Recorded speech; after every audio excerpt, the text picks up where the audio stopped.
আসসালামু আলাইকুম, স্বাগতম জানাচ্ছি বিবিসি নিউজ আন্তর্জাতিক সংবাদে। শুরুতেই সংবাদ শিরোনাম, এরপর বিস্তারিত। এবছর ২৪% বাড়তে পারে জ্বালানি দাম। ২ মাস পর হরমুজ প্রণালী পাড়ি দিল এলএনজি-বাহী ট্যাঙ্কার। স্টারলিংক ইন্টারনেটে গুপ্তচর গিকতির অভিযোগ ইরানের, আটক একাধিক। হরমুজে ইরানের নিয়ন্ত্রণ মানবে না যুক্তরাষ্ট্র, রুবিও।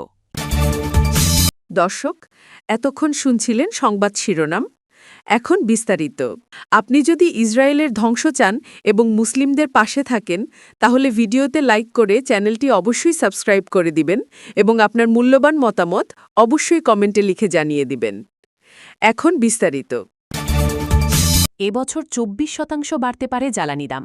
মধ্যপ্রাচ্য সংকট এবং হরমুজ প্রণালী বন্ধ থাকার কারণে বড় ধাক্কা খেয়েছে বৈশ্বিক জ্বালানি বাজার। বিশ্বব্যাংকের ধারণা, এই সংকটের কারণে ৪ বছরের মধ্যে সবচেয়ে বড় মূল্যবৃদ্ধি হতে পারে জ্বালানির দামে। বিশ্বব্যাংক জানিয়েছে, এর ফলে বিশ্বজুড়ে পণ্যবাজার, মূল্যস্ফীতি এবং অর্থনৈতিক প্রবৃদ্ধিতে ব্যাপক প্রভাব পড়বে। সংস্থাটির সাম্প্রতিক কমোডিটি মার্কেটস আউটলুকের প্রতিবেদনে এসব বলা হয়েছে। প্রতিবেদনে বলা হয়েছে, ২০২৬ সালের জ্বালানির দাম ২৪% পর্যন্ত বাড়তে পারে, যা ২০২২ সালে রাশিয়ার ইউক্রেন আক্রমণের পরবর্তী সময়ের সর্বোচ্চ পর্যায় হবে। সামগ্রিকভাবে পণ্যের দাম ১৬% বাড়ার আশঙ্কা রয়েছে, যার মূল কারণ জ্বালানি, সার এবং ধাতুর মূল্যবৃদ্ধি। বিশ্বব্যাংক বলছে, হরমুজ প্রণালী দিয়ে তেল পরিবহন বাধাগ্রস্ত হওয়ায় সরবরাহ সংকট তৈরি হয়েছে। এই প্রণালী দিয়ে বিশ্বের প্রায় ৩৫% সমুদ্রপথে তেল পরিবাহিত হয়। সংঘাতের কারণে দৈনিক প্রায় ১ কোটি ব্যারেল তেল সরবরাহে প্রাথমিকভাবে বিঘ্ন ঘটেছে। আন্তর্জাতিক বাজারে ব্রেন্ট ক্রুড তেলের দাম ইতোমধ্যে ব্যাপক বেড়েছে। এপ্রিলের মাঝামাঝিতে এটি বছরের শুরু থেকে ৫০%-এরও বেশি বৃদ্ধি পেয়েছে। বিশ্বব্যাংকের পূর্বাভাস অনুযায়ী ২০২৬ সালে ব্রেন্ট তেলের গড় দাম প্রতি ব্যারেল $৮৬ হতে পারে, যা ২০২৫ সালে ছিল $৬৯। তবে পরিস্থিতি খারাপ হলে দাম $১১৫ পর্যন্ত পৌঁছাতে পারে। জ্বালানির পাশাপাশি সার বাজারেও বড় চাপ তৈরি হয়েছে। সারের দাম প্রায় ৩১% বাড়তে পারে, যার মধ্যে ইউরিয়ার দাম প্রায় ৬০% পর্যন্ত বাড়ার আশঙ্কা রয়েছে। এতে বিশ্ব খাদ্য নিরাপত্তা ঝুঁকির মধ্যে পড়তে পারে। বিশ্ব খাদ্য কর্মসূচি সতর্ক করেছে, সংঘাত দীর্ঘায়িত হলে আরও প্রায় ৪,৫০,০০,০০০ মানুষ তীব্র খাদ্য সংকটে পড়তে পারে। ধাতব বাজারেও চাপ তৈরি হচ্ছে। অ্যালুমিনিয়াম, তামা ও টিনের মতো ধাতুর দাম রেকর্ড উচ্চতায় পৌঁছাতে পারে। একই সঙ্গে ভূরাজনৈতিক অনিশ্চয়তার কারণে স্বর্ণসহ মূল্যবান ধাতুর দাম প্রায় ৪২% পর্যন্ত বাড়তে পারে। ম্যাক্রো অর্থনীতিতে প্রভাবও গুরুতর। উন্নয়নশীল দেশগুলোতে মূল্যস্ফীতি ২০২৬ সালে প্রায় ৫.১% হতে পারে, যা পূর্বাভাসের তুলনায় বেশি। আর বৈশ্বিক অর্থনৈতিক প্রবৃদ্ধি কমে ৩.৬% হতে পারে বলে ধারণা করা হচ্ছে। বিশ্বব্যাংকের কর্মকর্তা ইন্দারমিত গিল বলেন, যুদ্ধের প্রভাব ধাপে ধাপে আসে। প্রথমে জ্বালানির দাম বাড়ে, পরে খাদ্যের দাম বাড়ে এবং শেষে উচ্চ মূল্যস্ফীতি ও সুদের হার বাড়ায়, যা ঋণকে আরও ব্যয়বহুল করে তোলে। ২ মাস পর হরমুজ প্রণালী পাড়ি দিল এলএনজি-বাহী ট্যাঙ্কার।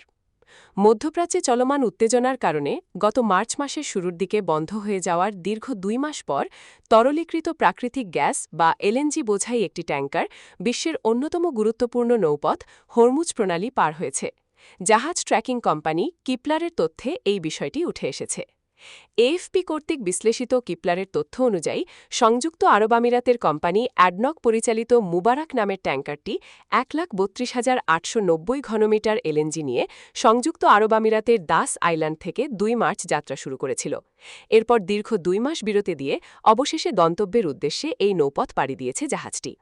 তথ্য বলছে, নিরাপত্তার খাতিরে বা অন্য কোনো কারণে জাহাজটি মার্চের শেষ দিকে টানা ১ মাস তাদের অটোমেটিক আইডেন্টিফিকেশন সিস্টেম বা স্বয়ংক্রিয় শনাক্তকরণ ব্যবস্থা বন্ধ রেখেছিল। তবে সোমবার ভারতীয় উপকূলে পৌঁছানোর পর পুনরায় জাহাজটির সিগন্যাল পাওয়া গেছে।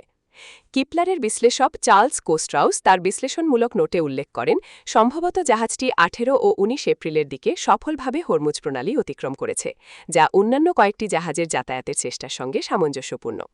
প্রসঙ্গত, গত মার্চ মাসের শুরুর দিকে এই রুটে চলাচল বন্ধ হয়ে যাওয়ার পর থেকে এখন পর্যন্ত কেবল সোহার নামের একটি ট্যাঙ্কার এই প্রণালী অতিক্রম করেছিল, যদিও সেই জাহাজটি খালি ছিল অথবা তাতে খুবই সামান্য পরিমাণ পণ্য ছিল।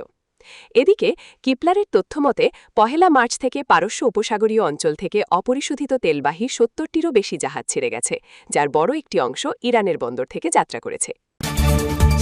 স্টারলিংক ইন্টারনেটে গুপ্তচর বৃত্তির অভিযোগ ইরানের, আটক একাধিক।